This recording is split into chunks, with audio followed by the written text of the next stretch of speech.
Alright, this is my recording for my informative speech. And here is my audience. Say hi, everybody. Hello.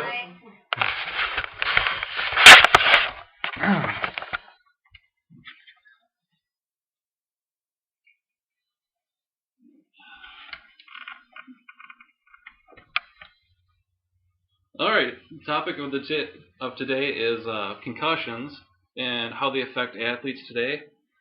Are athletes really using their heads when they enter the field of play? Junior Seau, Troy Aikman, Alex Smith, Jim McMahon, all have taken many hits to the head over their playing careers. And it's shortened the careers of two of them way before their typical career would be over. According to Tom Foster, a professor,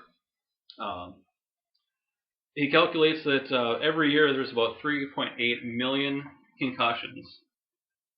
And he thinks that factor is low.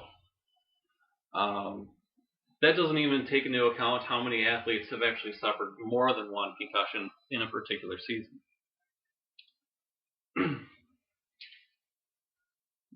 The next big issue with concussions is the second impact syndrome. Basically what that is taking a second concussion before your first one has actually healed itself. Your chances of having a second impact syndrome are tenfold after your first one for the first 2 weeks, and many can result in death. According to Professor Medigliani, 1 in 3 athletes will suffer one concussion throughout their playing career, and 3 out of the 5 will suffer multiple concussions.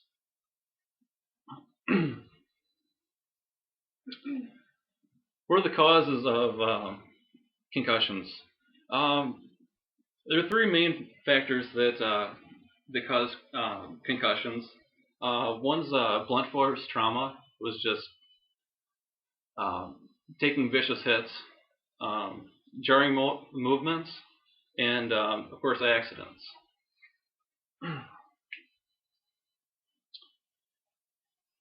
How do you know you sustained a concussion?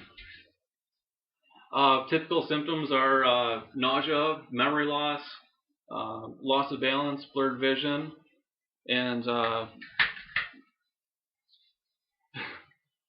long-term effects can range from migraine headaches, memory loss, dementia, and depression, according to Dr. Chandler.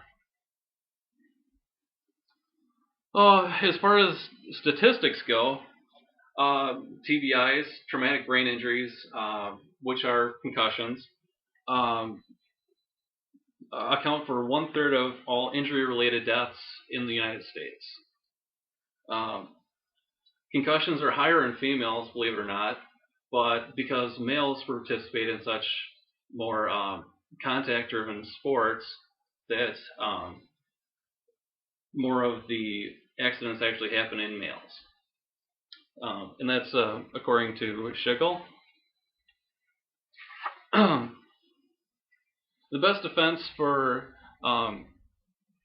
reporting concussions is actually being honest with yourself. It is an actual injury.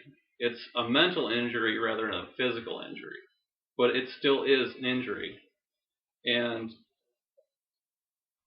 suffering a concussion is just like breaking your leg. It needs to be addressed, taken care of properly to avoid the second impact syndrome. Proper protection. That's something that all athletes should take into account. That ranges from helmets, mouth guards, just down to properly fitting your gear. That's the biggest concern right now. I know when I played football, we went through a line and grabbed one of each and threw it on, and you're good to go. That doesn't fly anymore. Too many kids are taking risks that they should not be taking, and leads to concussions and other accidents that are very preventable. Also, proper techniques need to be taught by parents, coaches, athletes themselves, their teammates, friends, to keep each other safe. This comes from proper tackling techniques. Don't lead with your head. Sliding into bases in baseball, don't do it. Wear your gear, wear it properly, and doing this can significantly reduce head traumas. In conclusion, concussion dangers just can't be ignored. They're going to happen. They're going to happen no matter if you wear the best gear, the latest gear, the trendiest, and you can have a concussion at any time. You can fall on your face right now and do it. You can have one just getting up too fast. Exercise due diligence is going to significantly reduce your risk. Not only will concussions that you suffer at a young age affect your current situation, but they may also affect your brain development for the rest of your life. They don't just go away. It is an injury. Once you injure your brain, it doesn't repair itself. And finally, safety must be stressed at all levels. Coaches, parents, teachers, everybody needs to be on the page with it. And this comes in effect with being proactive. If you as a coach find a player that seems disoriented, even question it. Get them checked out. Coaches should also participate in baseline testing to determine exactly when the player is eligible to return without doing more danger to themselves. Also, better equipment and education is strongly encouraged. And along with that, make sure your gear fits as well as possible. And that'll do it for me. Thank you all for listening.